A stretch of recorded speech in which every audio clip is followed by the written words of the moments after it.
Pokémon. It's a series I think back on fondly quite often, and is probably the earliest memory I have of playing an RPG, and is probably the series that left such a huge impact on me that I'm a junkie for them now. So, after being away from the series for quite some time, with the remakes of Gold and Silver being my last games I properly played, I've dabbled in a few of the other ones. I was excited to jump into Pokémon Sword and see where the series is now and what it had to offer. And what I got was a game that made me feel indifferent. I can't say that I was ecstatic by what I played, but I wouldn't say I was disappointed either. I'm Pat Kearley from the Republic of Players, so sit back and allow me to give you a rundown on Pokémon Sword. So, I guess the first part of Sword I should take a look at is the story, and here I know Pokémon games are not known for having the most complex or deep stories, but I was hoping for it to evolve in some state or form, compared to what has been shown from previous games. Now, in some areas I feel the game did well. For example, a few characters really have a bit of depth to them that makes them easier to invest in. This is probably the first time I really felt interest in characters outside of what Pokemon they have. It makes the journey feel more important in a lot of aspects, and not just go beat up the Pokemon champion and the evil organization. It's just nice to have characters that exist beyond a certain gimmick, and I feel it would have been so much more effective if the dialogue was better. Man, it's so dull most of the time, and feels like the bare minimum in effort was thrown in just to progress the plot. It's so boring and feels just unnatural. Yes, the words make sense, but there feels like there is no life behind them 90% of the time. Taking a look at a game similar to Pokemon with Nexomon Extinction, the writing in that game is full of life and leaves you with strong impressions of characters, the world, and feels like there's emotion behind most individuals you speak to. Heck, you don't even need to look outside the Pokémon series to see good dialogue. Just look at Pokémon Mystery Dungeon Red or Blue Rescue Team. You can sense the emotion from the text, making the characters feel real. Reading what is written in Sword comes off as lazy, and I feel it is such a missed opportunity to elevate the series in a place that it has been stagnant in for a long time.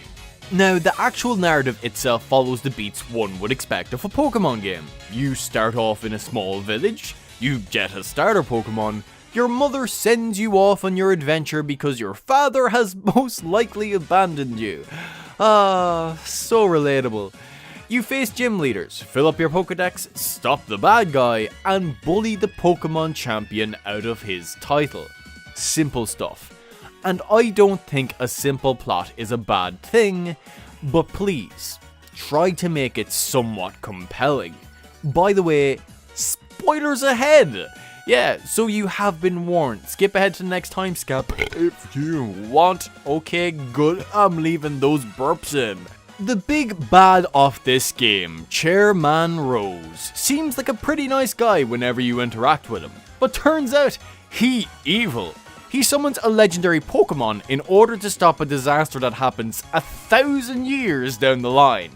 And the biggest problem is he doesn't really elaborate what this disaster 1,000 years into the future is. Not a tidbit.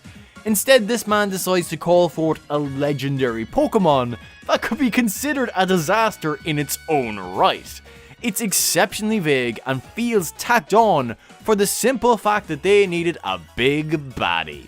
His motive isn't clear, and his super vague reasoning does little to add any form of tension. And I can hear the argument that it's for kids, and I'm being overly harsh here. My response: no, I don't think that's the case. You can still deliver enough depth and tell a captivating story while keeping a narrative kid-friendly. Yet again, Nexomon Extinction or Rescue Team Red or Blue are perfect examples of games following the same formula or exist within the same series, that show that more deep and captivating stories can be achieved in a mainline Pokemon game. Pokemon has such a huge possibility to ascend to greater heights through better thought out stories that can still be super appealing to children and adults alike. Overall, this story is not very good, especially to other Pokemon games I have played. Like, there's this underlining tone that it could be more complex than your average mainline game, with this threat that's 1,000 years into the future. But it's just not expanded upon in any significant way for it to be interesting in the slightest. In fact, you could say it's rushed. Also, quick side note, why isn't this game voice acted? There's scenes that clearly look like they need voice acting and leaves them feeling so uncomfortable. Why would you do this? Game Freak, why? But enough about the story. Let's get on to the main meat of a Pokemon game. Gameplay. It's straightforward turn-based gameplay, with your slave monsters duking it out to see who be the strongest, with certain types of Pokemon and specific moves either being non-effective, effective, or super effective. It's super simple and it's just so easy to jump into and get the hang of. Not much has really changed from the old days. Battling and making your Pokemon stronger to evolve is as addictive a game loop as it has ever been. Dynamax forms are the new gimmick with this game, and boy do they feel gimmicky. It seems to make them stronger, but usually any super effective move will take them out handy. They feel lackluster and were a huge letdown. They sadly just don't live up to what my expectations of them are. Sure, it looks cool seeing a giant fucking Pokemon, but it just feels like a waste and tacked on to differentiate it from previous entries. I always remember the grind of leveling up Pokemon, and that thankfully is no longer an issue. Now with every battle your whole team shares in the experience gained. This is a lifesaver for evolving Pokemon, and you're not going to be spending an age and wasting time unnecessarily to get Pokemon that you want. A brilliant little quality of life improvement that I'm honestly surprised wasn't introduced before this. Obviously this makes the game a little easier, but I'll get to that in a second. One of my favourite new additions has to be the wild area, an open space where you come across Pokemon of varying different levels. Honestly, really love the approach they went with this, as you can challenge yourself against stronger Pokemon, and it can be ever so satisfying besting stronger Pokemon with your weaker team. But I feel it brought some little niggling problem. You level up very fast if you do this, and with every Pokemon sharing in on the experience points, you become strong quick, and it makes the game a breeze to play through. Now, I'm all for experimentation the likes of this, especially with a franchise that has been stale in evolving its formula for years. But if they continue to go on like this with any future game, a better balance will have to be found that doesn't take away too much from the actual story's difficulty. Perhaps something as simple as scaling trainers and gym leaders to a level close to you in order to give you some resistance, rather than steamrolling over them. The best way I can describe this is like taking a poo. When you let out a good hefty one with a bit of effort, you feel bloody amazing. But if you have diarrhea, it's quick, depressing, and leaves you feeling like utter shit. And that's kinda how I felt. I blew through this game at an astounding rate, even though I may have been a few levels stronger than everyone. It was just way too easy and left me feeling as if there was no big climactic battle. Everyone felt like a pushover, and maybe this is partially my fault for playing around in the wild area a little too much in the beginning, but even without that, I still felt like nothing was overly challenging in this game at all, not even the Pokemon League. The only time I used potions was in the very last battle, which feels so weird when I look back at the other Pokemon Leagues from previous games that could give you a run for your money if you weren't prepared. But it doesn't stop there. The level design is also pretty weak, with it being way too straightforward. The best example I could give is the caves. The old, more detailed labyrinth-like caves of older games are pretty much simplified to a saddening degree. It's almost to the point where you enter the cave and the exit to the other side is just around the first corner. I feel this is most likely due to how big of a jump Game Freak took between this and their previous games. Now that you can move around free in any direction rather than being confined to a D-pad, I say a big part of this is them learning how to develop around this new dimension of 3D space they wouldn't normally have done. But the layout of the world is very linear and just not very imaginative. And the game does like to restrict your movement a hell of a lot until you do a certain parts of the story. And while I can recall this once or twice in older titles, it happens way too frequently here. There are parts of this game that just feel rushed, as if they didn't have proper time to implement all they wanted to, and hence why so many restrictions are in place to stop you from bulldozing through the game at an even quicker rate. But your options are fairly limited to where you can go, unlike previous games. Because of this, the game comes off feeling like a turn-based RPG that is suited for someone who might want to try the genre out for the first time. In all honesty, it feels like it has regressed in a lot of manners, with this jump to the third-person view. And this begs the question of whether taking this leap to third person was worth leaving the overhead view of all the other games. Its design and style just come off as less impressive to all other Pokemon games I've played. By the time I was done, I couldn't help but feel like I had a drastically lesser experience with Sword. Man, I feel like such an old man right now. Back in my day, Pokemon was so much better. While I dwell over the crisis of getting old, let's talk about something more uplifting. Catching Pokemon and filling up the Pokédex. It's a simple task when you think of it, but one that is fun to hack away at even if you never catch them all. Now, I know a lot of people weren't too happy with the fact that this game wouldn't contain every Pokemon from previous games that you could simply drag in.